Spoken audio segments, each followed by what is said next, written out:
Maar dat je wat minder goed daarbij bent en je wil graag met openbaar vervoer van de bus naar het station, ja, dat wordt hem gewoon net zo een. De gemeente Dantemadiel wil de bushalte onder de Noorderstationstritten op de Westereen weer omzetten. 2 jaar geleden waagde de bushalte veel te hellen vanwege Temmingebroek.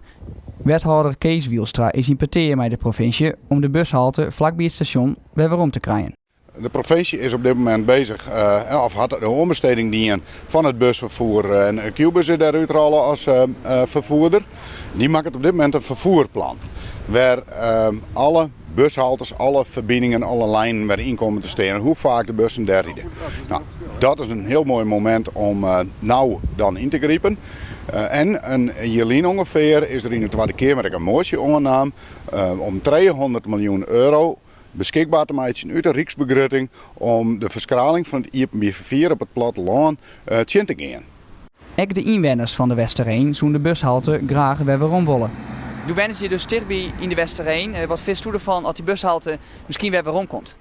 Ja, wel mooi, want de meesten komen hier wij. En dan kunnen we meteen daarheen en dan kunnen ze meteen door de Westereen heen. Ja, wat mij betreft wel.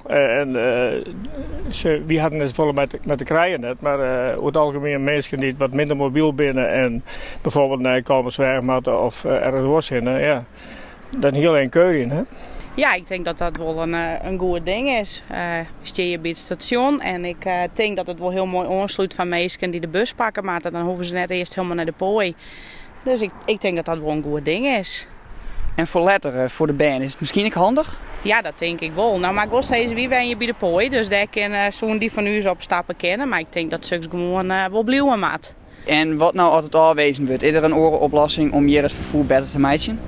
Voor op de hele lange termijn zou het misschien nog een wens wezen kunnen voor de Westereen. Om een nieuwe ontsluiting, op wat voor plek dan ook, vanuit de centrale as naar de Westereen te brengen. En als die komt, dan komt die sowieso hier in de buurt langs, vlakbij het station langs. Dus dan zou het een hele logische oplossing zijn om die bus hier weer langs te rijden te laten.